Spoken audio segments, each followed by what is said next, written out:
Welcome in. It's family time with Pastor John and Jordan. Wow, you're really good at this now. A lot of practice, huh? You look a little different today, Pastor John. Yeah, better looking at Yeah, I think you are. Yeah, I gotta get your skincare routine because it's changed you a lot. But for real, you're Dr. JK. I am. And what do you do? Well, presently I have 3 jobs, but the one that deals with what you're talking about is I'm the executive pastor of Everyday Christian Fellowship, where my son John is the senior pastor. Oh, he's your son. Yes, That would make you my grandfather. it would make Oh, no. me your grandfather. Okay, that's pretty cool. It is. All right, so tell us a little bit about yourself, your background, where you're from. Well, I was born and reared in the hills of Arkansas on a dairy farm. And my life, from the time I was 8 years old until I was 18, well, I was 19, really, I was at school, at church, or in the dairy barn.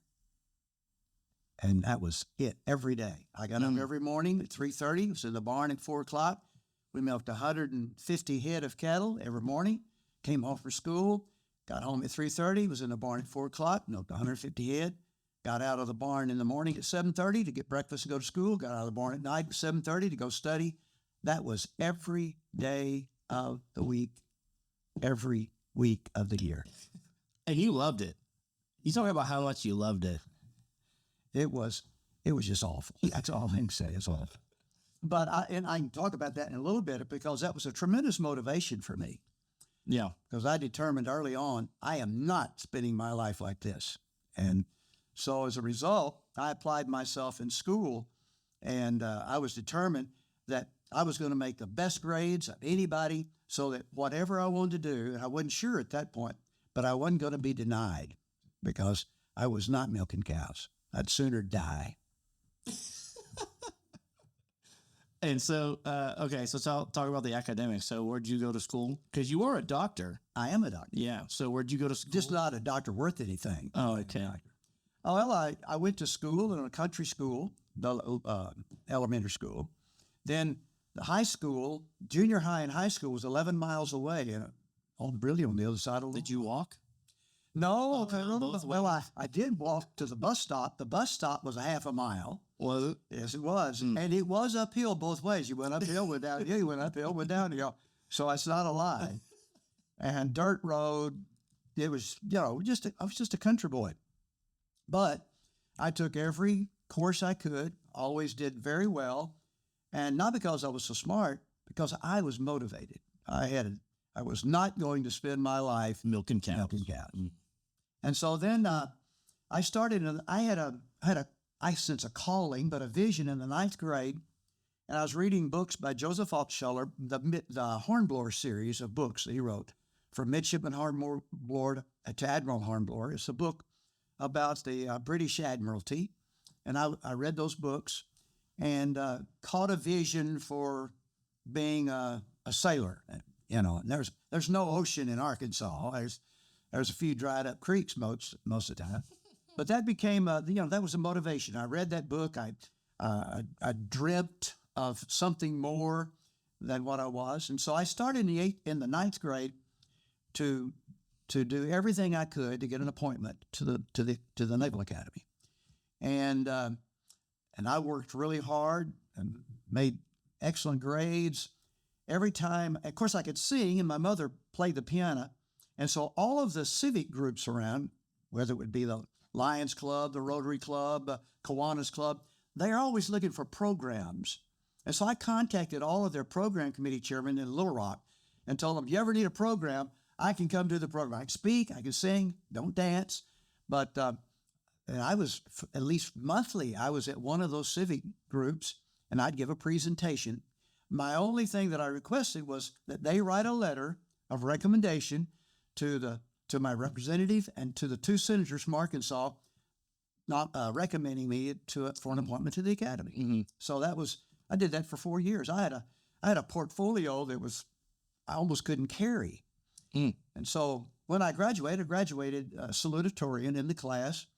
And when I graduated, I figured it was a shoe-in. I did everything, passed all the physical stuff.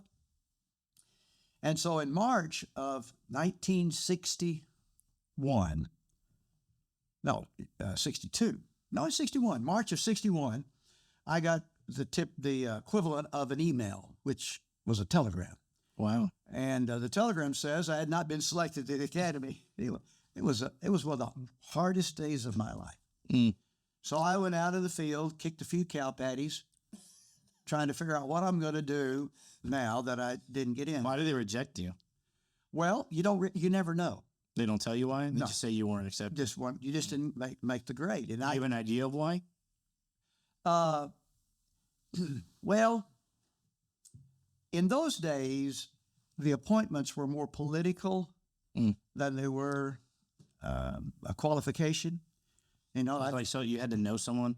yeah, you had to be somebody. Mm-hmm. So Fulbright and McClellan were the two senators, and I'd made appointments. I'd talked to them and I'd seen them, but like I said, appointments in those days were more political than they were qualifications.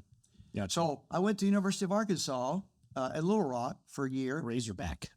Exactly. And I took everything the plebes were going to take. And I got the freshman award for chemistry, and I got the freshman award for mathematics. And so I was not to be denied after that. And basically at that point, well, it's still, McClellan had me take the civil service exam as if I were applying for a job. And honestly, it was ridiculously easy. But his thing was whoever makes the highest score, and that's going to get his nomination. Huh.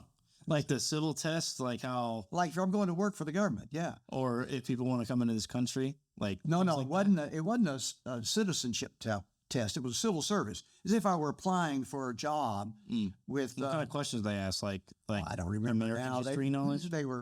They were general knowledge. I mean, it was easy as pie for me at that point in my life. But anyway, I got an appointment, went to the Naval Academy after that year at the University of Arkansas, graduated, and became a nuclear submariner. Went to my major at the academy was nuclear science. Then I interviewed with Admiral Rickover, was selected in the nuclear power program, and served on nuclear submarines, and ultimately qualified as a naval nuclear engineer. That's a 3-day exam. You stand in Washington, D.C., or did in those days with naval reactors. And it's a pretty rigid exam. In fact, I was at that time stationed in Idaho as a training officer at the S-5G prototype in Idaho. And so I flew there with another officer, and he didn't make it. That was a long flight home. Oh, man. Because, he was a good friend. Yeah. So when you can't go home with, he's going, his face was a mile long. I was really having to subdue myself, But anyway, and so after that, I served in the Navy until I sensed a call from God. Which is what your sermon is about. It is. I'm in the 10th and 11th chapters. I'm following my son's progression through the book of 1 Samuel. Jimmy, who was in the last episode, was doing the 1 through 16. Yeah. Now pick it up in chapter 10, 17, and go through chapter 11, 15. Okay. And so It's about God's calling. it's about the culmination of his call.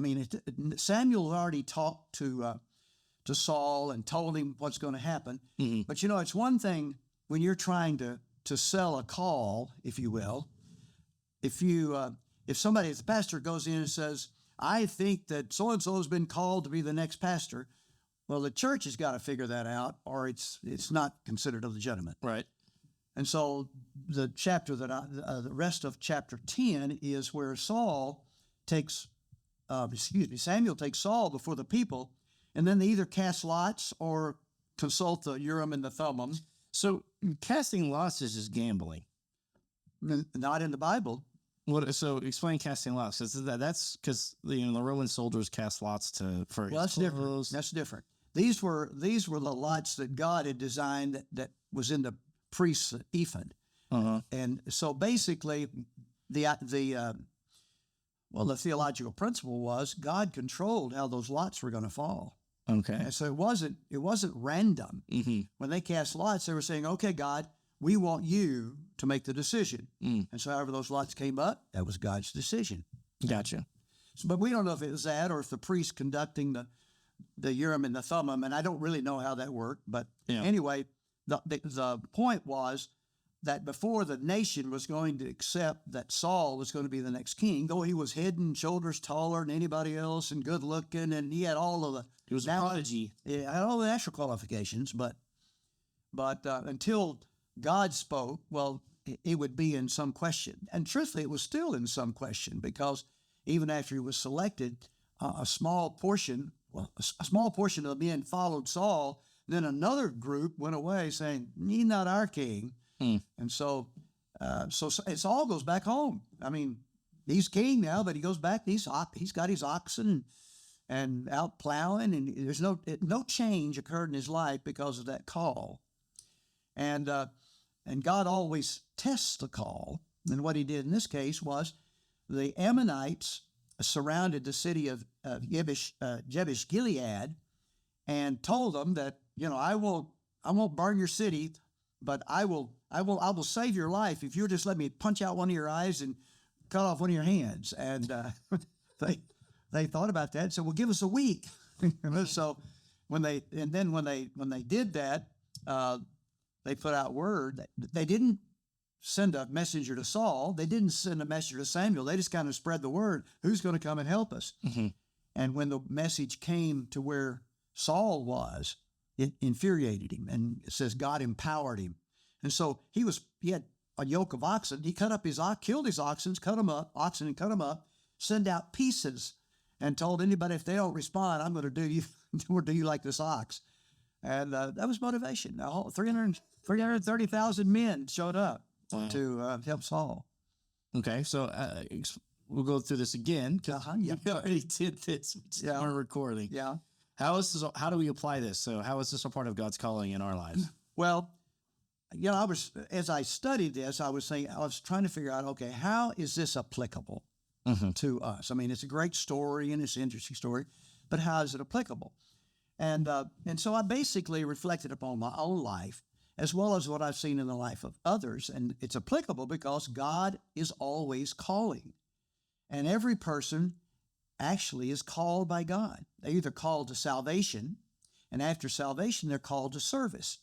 Now, that call comes in multiple ways or various ways. There's no standard process of how God calls.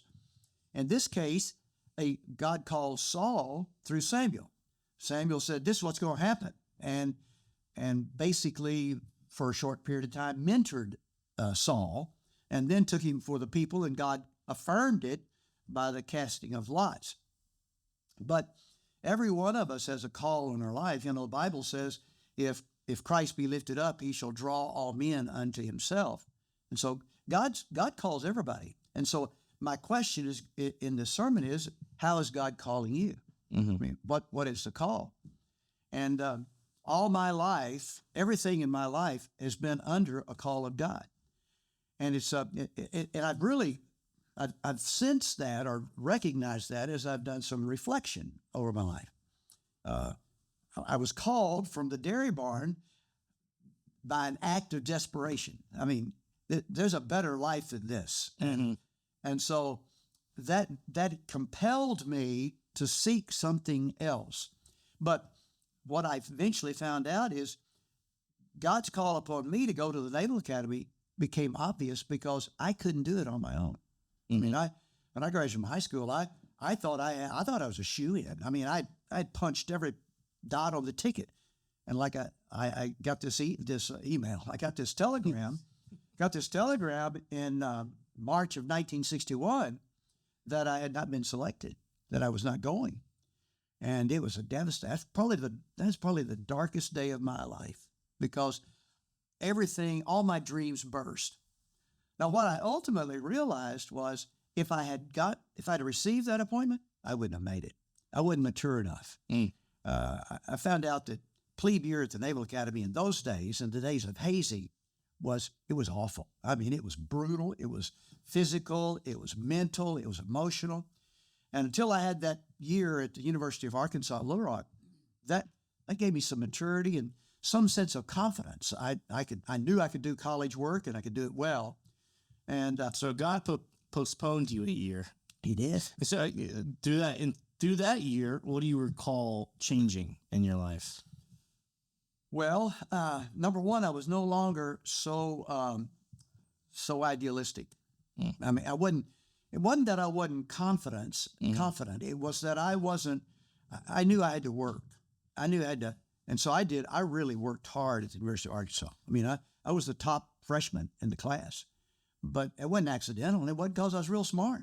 I mean, I was working like you wouldn't believe in order to make sure that I had everything I could to go where I knew God wanted me to go. So anyway, that was a sense of call as well. Okay. Now go back to the church and the electricity. Well, I think Missy wanted to hear this story. when I was 8 years old, first place, when I was a kid, I was either at church, at school, or in the barn. There was no vacations. There were no camps. There was no visiting. There was no staying overnight somewhere. So when you say you were in the barn every day, Twice a day. you were in the barn every day. Twice a day. Did you ever one day a year stop, not do it? Not unless I had the mumps or the measles or the chicken pox. How many times did you get the chicken pox? How'd I get? No, how many times did you have the Well, you only have one, but I'm So saying you got one day off. you got to be sick. Yeah. I mean, and the reason was, honestly, my dad, he had his hands was my older brother and me. That was it. And you're milking 150 head of cattle. And then your older brother left. Yeah, he left when I was 16. And so from 16 to 19, it was just dad and me. And same number of cows. But it made me strong because you feed the cows, you get 100-pound sacks of feed. You got to handle 100, you got to offload, load, and 100-pound sack of feed. And we had the milk went into 10-gallon cans. Well, 10 gallons of milk is 80 pounds, and the cans another 15 at least. So, and you had to pick that up and put that in the cooler when you filled it up from the cows. And so there's just a lot of physical work. And so I was used to work, and so I was strong, and that helped me when I got to the academy because, I mean, some guys come, out of the city, and it wasn't that they were flabby, But it was because they're flabby. Well, no, but the way they had built their bodies was primarily with gym stuff. Okay, that didn't work. When you're hoisting 100-pound sacks of feed and 10-gallon cans, there's a lot more to it than just building arm muscles. You gotta have a strong back. There's a lot of weak mind but a strong back in that process, and so that really helped me. And I, like I said, I needed that year. I didn't realize it at the time. A year later, I realized it that I wouldn't have made it. I wouldn't have been able to handle it. Okay, back to the church story. So, Okay. 8 years old. 8 years old. I'm Sunday night because in those days we just got electricity in the church. Wow. We had That blows my mind. we had light bulbs hanging from the ceiling, as the wires, and so I'm sitting there on Sunday night, obviously like an 8-year-old, not paying a whole lot of attention, sitting with my grandmother because my mother played the piano and she was up front and I was about halfway back with my grandmother. And if I cut off, my grandmother would pinch me on the leg. And Sounds like my grandma. no, I know your grandma. She's not like my grandma. My grandma was a German, full-blooded German. She was mean. And she'd actually start to get blood blisters where she'd pinch me. And if I made any noise, it was, I was going to be tormented. So I sit there and I try to keep track of what's going on. And in that sermon, I don't know, at some point, in those days, at least in the country churches, the preachers usually slobbered and stomped and preached hellfire and brimstone. The classic pulpit preachers. Yeah, exactly. And so anyway, I heard, and probably maybe the first time, that if I didn't confess Christ as Lord, I was going to go to hell. And I can remember to this day, as that was playing in my mind, looking at those light bulbs hanging down, And I had a panic attack. The only one I've ever had. I had a panic attack sitting there thinking, I'm going to die. It was my first realization of my own mortality. I'm going to die. And so based on that experience, I decided, no, I'm going to trust Christ. I don't want to go to hell. I want to go to heaven. And So the fire and brimstone preaching worked for you. it did. Yeah. Scared me to death. Scared the hell out of me. Literally, it's funny. But anyway, that began the process. Now, since the only option I had beside the barn and school was church, I was very active in church. Very, very active in church. In fact, when I was 15 years old, I was the church worship leader of the church. And How many people went to your church? Huh? How many people were at your church? About 170. Really? Yeah. Hmm. Well, here's what it was. We would grow to 170 and the church would split. We'd grow to 170 and church would split. We'd grow to 170 and church would split. And I bet there were 5 or 6 churches that I saw originate in that area out of our church splitting. And sometimes it was it never was a friendly split. No. So that's not. I'd just be like this is an amicable split. I've seen deacons fist fight. That's good. Well, no, it wasn't good. The good old days. People took things more seriously, but they'd fight, and the next day they'd be the best of friends. That's how guys work. I never figured all that out, Yeah, that's how guys when they get it out, and they're like, "Oh, we have nothing else to fight about." Yeah, that's funny. Okay, so we found out that electricity was invented when you were alive. That's pretty crazy. Well, it did. In fact, we had friends that lived further back up in the country. They didn't have electricity. They still had oil lamps, no electricity. So it was But you had electricity. we did have Just electricity. a cooler. Was that electric? Yeah. No, it was a cooler, a water cooler that we put the cans in. Yeah, you had to have electricity really to have a dairy. Mm-hmm. And we had but wasn't very reliable. It, the windstorm, and we'd lose electricity for an hour or so, and Oh man. they'd come out and fix it up. And when that happened, of course, we had milkers. There's no way you can milk 160 head of cattle by hand. So we had milkers, but those milkers are vacuum. So we had a little gas Generator. Well, it wasn't a generator. It was actually a vacuum pump that we would hook on to the system, and so we wouldn't have electricity, but with the vacuum pump would cause the milkers to work, so we could continue to milk cows. Gotcha. All right, so go back. So God's calling. So Yeah. Talk about. Yeah, I've heard you explain this to me a million times, but it's a good story. So talk about how God called you and what your calling was. Okay. And did you always want to be a pastor? Oh, You dreamed of being a pastor. No, It's all you wanted to do. no. When I was a teenager, everybody tried to call me into the ministry because I was head of the youth group. I was a worship. I mean, everything. My whole life rotated around the church. Is better than cows, and it was really I was excited about it, but I had no intention. I was going to be a naval officer, and that was it. And I knew God was opening doors in that regard, and people would try to call me in the ministry, and I'd laugh at them. No, I'm not going to ministry. I'm not sure that's a legitimate profession. Anyway, so anyway, I went into the Navy, and truthfully, first years in the Navy, I was on submarines, and I was gone a lot. I mean, I got home. Obviously, I got home every year because I had 4 children, all 13 months apart. So every 13 months, I got home, and we had children. But there's no way to establish any kind of a routine around church other than go when you're there and you can't be anything. Mm-hmm. And so the first time that we really were in a situation where we could actually get involved. Now, Ruth was reared in a church similar to what I was reared in Virginia. So we had a common background in the church. Both of us knew the Lord.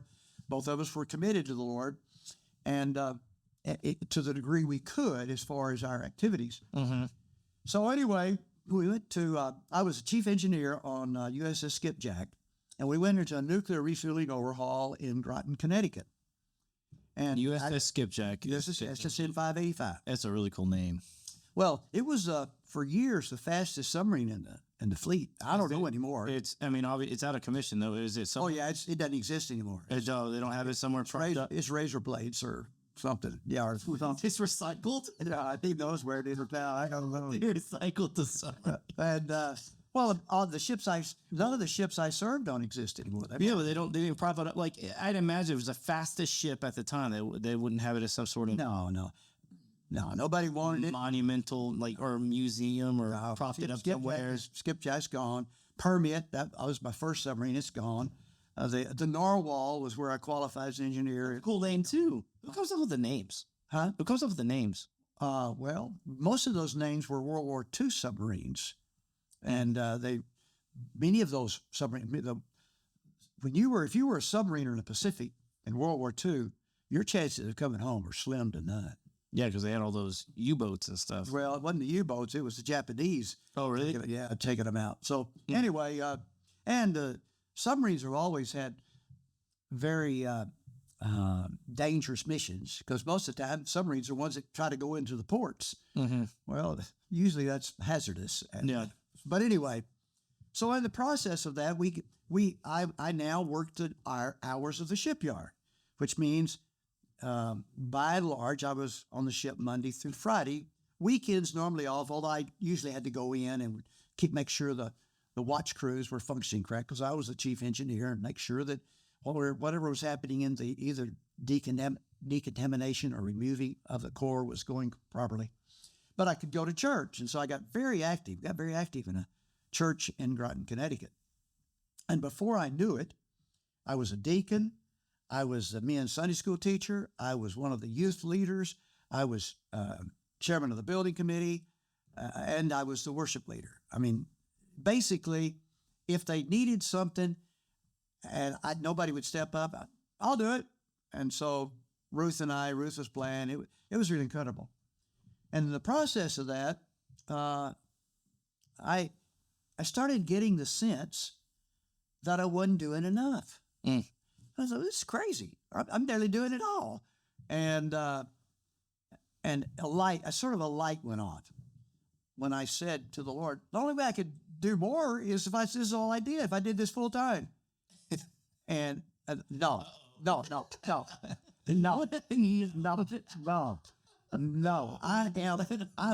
I'm a trained killer. Yeah. But it's not going to happen. And so, but the Lord wouldn't give me any peace about it, none. And so I thought, well, how in the world, what's going to be my sign? That's one of the things I always look for. What's the sign? And talked about this. Huh? Jimmy, we just talked about this with Jimmy. He says the signs are terrible. That's not true. Oh. It depends on who gives the sign.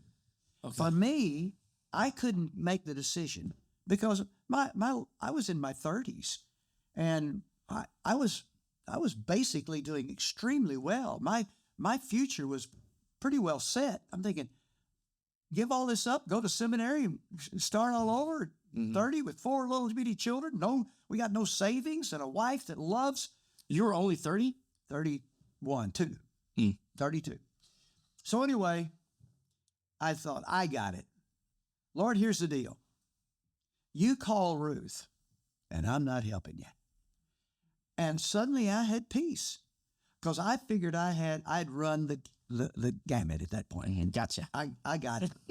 Because Ruth, she appreciated the officer's salary. I mean, she enjoyed being able to buy anything she wanted anytime she wanted. Nothing has changed.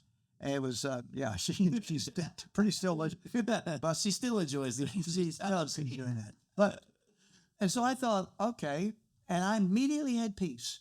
I mean, it was like the burden was lifted up. Okay. And 2 weeks from that day, and I remember it well, I went to the ship every morning before sunup, before the kids were up. I came home after dark, kids were in bed. I hardly ever saw my kids. And because, they functioned in daylight, I functioned in twilight and dark.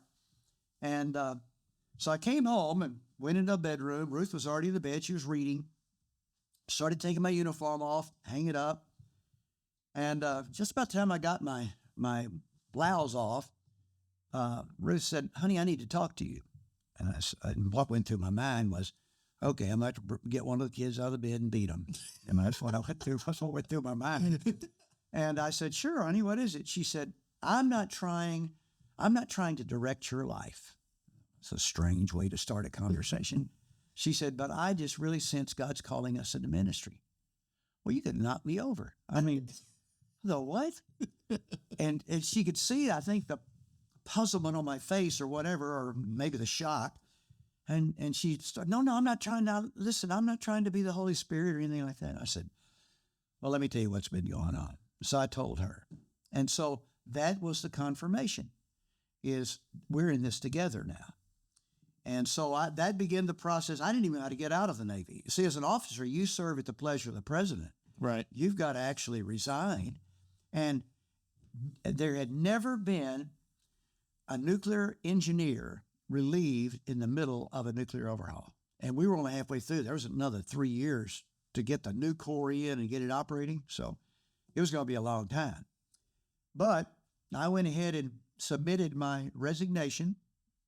Everybody tried to talk me out of it, saying, "Well, just a few more years, you'll be retired. Navy can will pay for you. They'll pay you to go preach." I said, "You think I haven't thought about this?" I've used the same argument. It hasn't worked. So anyway, ultimately the resignation went in, but that wasn't the end of it, because every call experience, there's a crisis of it. That's what I call a crisis of faith. And my crisis of faith occurred in January of 74 or 3. I think it's 74. And I was sitting in the wardroom, and which is the officers' quarters. And the yeoman brought in the mail, and he said, "Ange, you got 2 letters for you." And both of them were from the Department of Navy. And so, okay, and I opened the first one, and it was my separation orders. As of May, I would be discharged from the Navy. That was soon enough that I could make the summer semester at the seminary. I thought, man, what great timing. So I was kind of excited. I opened the other letter.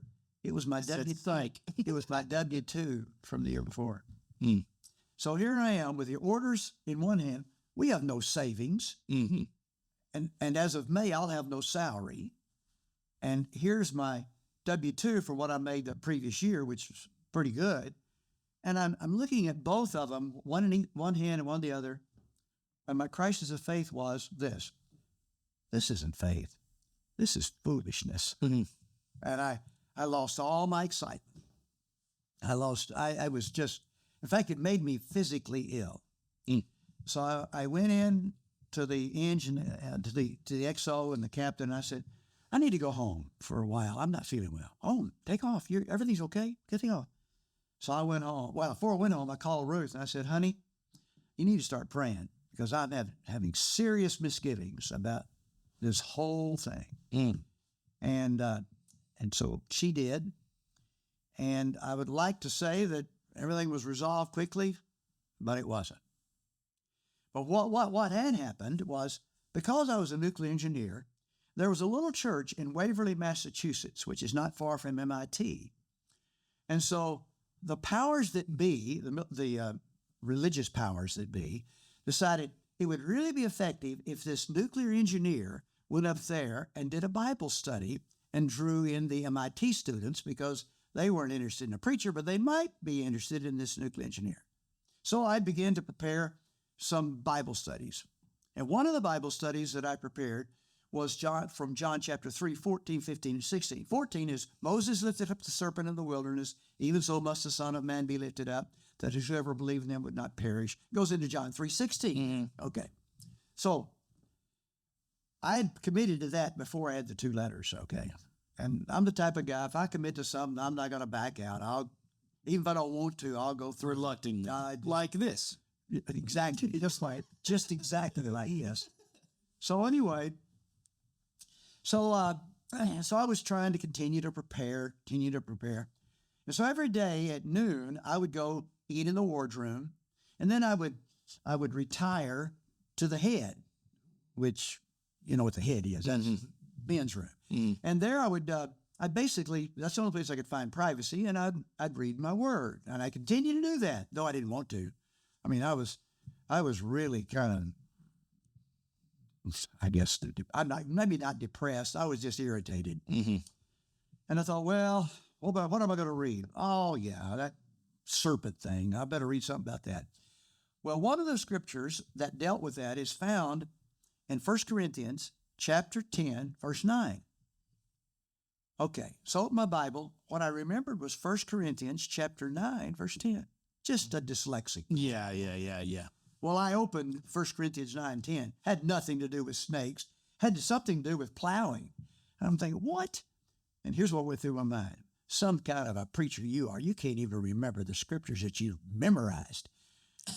And so I took my Bible, and I was going to heave it against the bulkhead. I mean, I'm through. This is silly. This is ridiculous. And it's the only time that I sensed that I heard the audible voice of God. Only time. At this point, God said to me, read on your answers here. And there wasn't any question about not reading on. I mean, it was an arresting moment. So I brought my word down, brought the Bible down. I began to read. And about, I don't know if I'd ever read, I'm sure I had, but it never meant anything to me. Yeah. This is Paul's description of his call. And you get down to verse 16. And by the way, 1 Corinthians 9:16 is my call verse. Paul wrote these words, if I preach the gospel, I have nothing to boast about, for compulsion is laid upon me. Woe be unto me if I do not preach the gospel. And when I read that, nothing had changed, but it's as if God poured a bucket of joy on me. And all the issues were resolved. Nothing had changed. I had no more money, still going to Texas. Nothing. But it didn't make any difference. In that instant, it didn't make any difference anymore. It's a remarkable thing how God validates his call, because it has nothing to do with the conditions around you, which you normally think it would. It is all a matter of getting in tune and in touch with the Lord. Wow. That's pretty cool. Let me go back to the signs real quick. Okay. Because I want to clear things up for people that may have been the last episode with Jimmy saying. What was the verse you used, Missy? This generation is adulterous. Yeah, adulterous is always looking for signs. Yeah, all right. Wicked adulterous, yeah. Right. So if that is the verse, and that is what seems to be, if you're constantly looking for signs, or if that means you're a sinful generation. Yeah. Obviously. So I don't think it's good to constantly look for signs. The Word of God, basically. But maybe, is that what that verse means? I think that verse means when the Word of God is clear, but you want some kind of outside verification that it's clear. Gotcha. That's what that means. I mean, gotcha. You look, even in Saul's life, there were times when God intervened to show him. I mean, David could have killed him twice. Right. And that showed Saul, I'm doing the wrong thing now. He didn't stick with it. Right. But so I think it's when it's not clear. When the Word of God is clear, shut up and do it. Right. But when it's not, when it's basically dealing with something where there's a sense of what you're supposed to do, I think it's healthy. God confirmed this, because otherwise you're always wondering. Yeah. All right. Once he confirms it, it's no more. Yeah. Full more question. Yeah. Okay. Cool. I wanted to clear that up just in case anybody had any confusion about it, because obviously you're not supposed to tempt God. Well, it's not. Right. Which is, do this, or do this and I'll do this, or, the devil, telling Jesus, throw yourself off this cliff. The angels will, save you. You won't hurt your ankle. Right. But I mean, obviously there's a clear difference between that and then asking God, like, what do you want me to do? Show me what you want me to do. Well, here's the thing with the sign that I had with my wife. In the first place, this has to be a dual call. I mean, when you basically yank your family out of one direction in life where everybody seems to be working both cooperatively and hopefully and go a different direction, you're treading in very dangerous territory when you go to your wife and say, "Honey, we're going to Fort Worth, Texas, and we're going to go to seminary, and because I sense a call to ministry, and pack stuff up." Well, that's not going to happen. Mm-hmm. That if you do that, you're stupid. Okay. Mm-hmm. And so I didn't really realize what I was doing. I thought this will be an impossible task because Ruth enjoys the finer things of life. She bougie. Yeah, for years she didn't have any because we did live close to the color, but she was on board because God called her, Mm-hmm. and so it was never an issue with us, and so it was ignorantly on my part of God's plan, but in doing God's plan, it was a confirmation that what He was doing in my life was not weird. It was weird, but it was what He wanted. Right. Yeah. So, okay. So let's wrap this up. Where were we at? 40 minutes. Okay. So we won't go too much longer.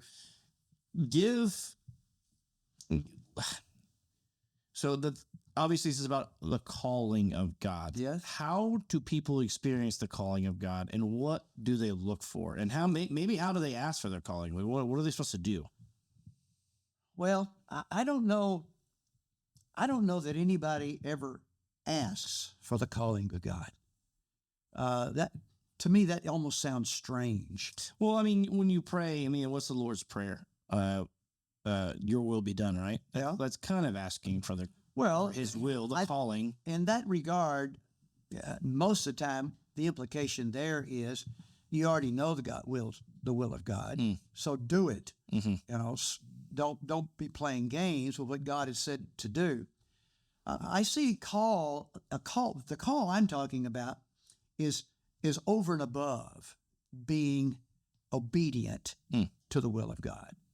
It's over. The will of God is, love God with all your heart, love Your people neighbor. as yourself. Yeah. That if you do that, you're fulfilling the will of God. Mm-hmm. But when God calls to ministry, or God calls to salvation, He's basically putting a very specific obligation on your life that's costly. It is costly from the human perspective. And so, every week at church, we basically ask people to submit to the call of God in their lives. So there's a call to salvation. That is a huge call. It's not anything to be taken lightly. Right. But sometimes we almost say, well, it's time for everybody to come to the Lord. Well, if the Lord is not leading, if the Lord's not calling you, if you don't feel compelled, keep your seat, because you won't make it. If you're going to do it in your own strength, by your own methods, then you're going to fail miserably. But when God calls, there's almost a hesitation because you immediately realize the cost involved. Mm-hmm.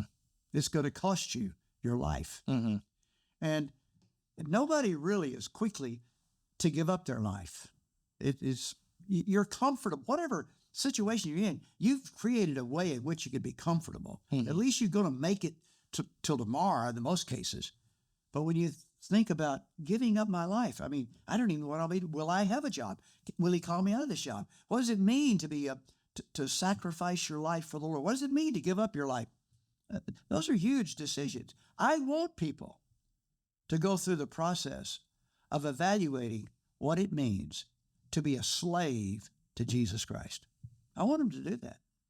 And so I don't rush people. I want you to pray this through, because if you make the commitment, the Lord expects you to be faithful, and people that you make that commitment to are going to expect you to be faithful. So it's not even that, but that call is a costly call. Now, once you have that, once you're doing that, I was called to pastor a church in Houston. Did I want to do that? Yeah, of course you did. I did not. No, you didn't. No, I thought God was going to call me to Arkansas, where my parents had a lake house and my kids were all wanting to go there. Oh, nice. That's what I thought. That's the calling. And and I was home. I knew those centers, but Houston. That's a foreign. My prayer always was, God, don't call me to dark Africa. He called me to darker Houston. I was there for 17 years. It was a call, and I didn't want to go there. Then God calls me to Portland, Oregon. From there, I remember that. I didn't want to go to Portland, Oregon. Well, you liked it. After I got there, I didn't want to go. I ultimately saw how God was at work, Right. but I only liked it because I saw God working miraculously. Mm-hmm. Now, by the time I really was settled in to die in Portland, because I was going to die in Houston, die in Portland, God calls me to New Braunfels, Texas. Well, I didn't want to go back to Texas. Listen, it's hot in Texas. Mm-hmm. It challenges hell in the summertime in Texas. I didn't want to go back to Texas, but in every case, God confirmed the call. And he confirmed the call in ways that were undeniable. Now, the last call from the aspect of what I'm doing is my call to serve as the executive pastor for my son as the senior pastor. Oof. My youngest son, my son who's got everything going. Your favorite son. That's what he says. That's what he says. He said it on it. Yeah, he is his mother's favorite son. There's no doubt about that. Okay. Yeah, but not. Yeah, I'm pretty well generous with all of them, or lack thereof. Anyway, it took me 4,000 miles driving. Ruth wanted to go back to Virginia to visit everybody she ever thought she knew from Florida to Maryland, and we had lunch with first cousins that were our age, and she had never met them. I'm thinking, we're having lunch with cousins you've never met, and we're 70 years old? Why? Well, we did. Anyway, that whole trip had nothing to do with all the people we visited. We visited, well, like I said, at 4,000 miles of driving. Those 4,000 miles, Ruth and I prayed, can I serve under the authority of my son, my youngest son? Can I do that? And without becoming a pastor, his pastor, without saying, that's stupid. You're not going to do that, are you? Basically being a subordinate to my son. And it took that period of time for me to come to peace. I came to complete peace about it. Now, this statement I did think of. It was not true, but I thought of this statement. When I was in the Navy, I worked for a whole lot of jerks and did fine. That's not true. And truthfully, working for John, he has shown me more love, respect, and deference as his executive pastor than he ever did as his daddy. Wow. So it's been a joy and a pleasure for me to do that. And to the degree now that every time we have a lot of retired pastors move into this area, and I'm working with all of them to help them see that their greatest ministry, though they're retired now, they're not as old as I am, but they're retired. There's a lot of pastors at every day. There's a lot of pastors everywhere. I called a pastor today to ask him if he wanted to come and sit in a coaching session that I'm doing tomorrow with a younger pastor, because I'm trying to help them catch the vision. Mm-hmm. Because not most pastors, all pastors need an executive pastor that has no desire to be the pastor, but who has the experience to help the pastor handle those problems that are going to inevitably arise. And they can take the brunt. The pastor is like the commanding officer of a ship. The commanding officer of a ship is the morale officer. The executive officer of the ship is the rear end. And so he does all the bad stuff. So the CO can go around glad-handed and patting on the back, and the XO's coming right behind him and throwing him in the brig. So that's a little overstatement, but the executive officer is a bad guy, meaning from the aspect he is the disciplinarian of the crew. Mm. And that's basically what an executive pastor can be for the pastor. If the pastor ever has to discipline a member, he will no longer be that person's pastor. Can't be. In what way and why? Because he's had to discipline. And these people, members of a church, are not children. Right. You discipline them, they're through with you. Mm. And so, but an executive pastor, the senior pastor can come along, pray for them, love on them. An executive pastor can come along and discipline. And it won't be a reflection upon the pastor. He can still be everybody's pastor. It's the only way churches ought to work. Mm. And so that's what I'm trying to convince retired pastors to condition their mind, and don't do it for money. do it for the kingdom and for the pastors, that to enable them to be the pastors of the flock, the good shepherds. And you be the sheepdog. Go dip their heels, tear them down if you have to. So anyway, I didn't really appreciate that myself until I started doing this. And I guess the first time you've had firsthand experience in this sort of things at other churches, when you were at Lazy Brook in Houston, you didn't have an executive pastor. No, you were the disciplinarian. Yes. Okay. And I lost a lot of people because of it. I mean, you go into when a guy's screwing up and you go home and call him out. Very seldom do they may repent, but they're not going to repent and stay there, because first place they think every time you preach you got a bad idea. You're thinking about them. Mm-hmm. You're preaching to them because they've had the problem, and so it's a jaundice on virtually everything the pastor does. Interesting. I didn't know that. I thought every church had executive pastor. No. Well, look at me. I'm learning. Don't have. Okay, cool. Any closing thoughts? No, I don't think so. I think I've said more than I know. I liked it. It was good. Any questions, Missy? Maybe about submarines? No. Next time? Okay. You didn't know submarines can go forever. What do you mean? They don't have it. They run off of nuclear power. They can just run forever. Well, you know what the limitation is on a submarine? There's one. Food. Exactly right. Yeah. When we would go on deployment, we would have the corridors packed, stacked. You had to walk down the corridors like this because you were walking on food. And the two things that you can't keep is anything you have to refrigerate, like salad, any kind of greens, or milk. Like perishables. But meat, man, we had meat and lobster. We regularly we did well. But yeah, it was good food, but you don't have much out there to entice you other than the food. Of course, it's not really true that you in nuclear submarines you're operating with such qualified, committed men. We didn't have women in those days. I wouldn't have been able to serve. Ruth would yank me off if there'd been women there. Anyway, yeah, with men, and it's an incredible thing. I mean, there is still the officer enlisted separation. That's not the right word. Status, but everybody, it's one crew. And there's an E9 Chief Cherry, that saved my bacon. I was a sonar officer on my first submarine.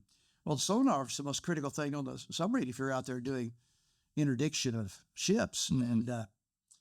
And man, he was great. Made me look like a hero. Well, no, I didn't know anything. I was just out there. And there's a dot on the screen that's trying. I don't know what's going on. But Chief Cherry was fantastic. And I always had great enlisted men that saved my bacon. That's good. Yeah, that's good. Cool. Well, thanks for listening, everybody. I enjoyed it. I'm sure I probably enjoy it more than most people listening, but that's my grandpa. So, I hope they enjoyed it too, though. I do too. Yeah. Yeah. Leave a like if you liked it. If not, whatever. I don't care. Subscribe.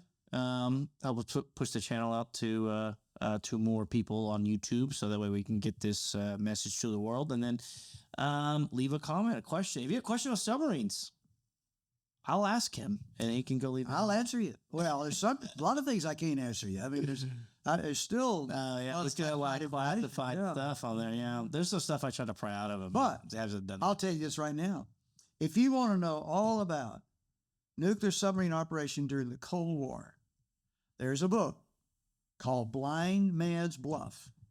If I had written it, I'd be under the jail. Oh, there you go. So it's accurate, they say.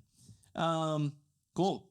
Well, if that's it, you want to pray us out of here? I will. All right, let's do it. Father, it's always good to be able just to reminisce and think about all that you do in our lives. You're a great God and greatly to be praised. And Father, you're good to us, and I'm thankful for that. Thank you for Jordan, for Missy. Thank you for this podcast. I pray that indeed it'll be used for your glory. In Jesus' name, amen. Amen. Peace.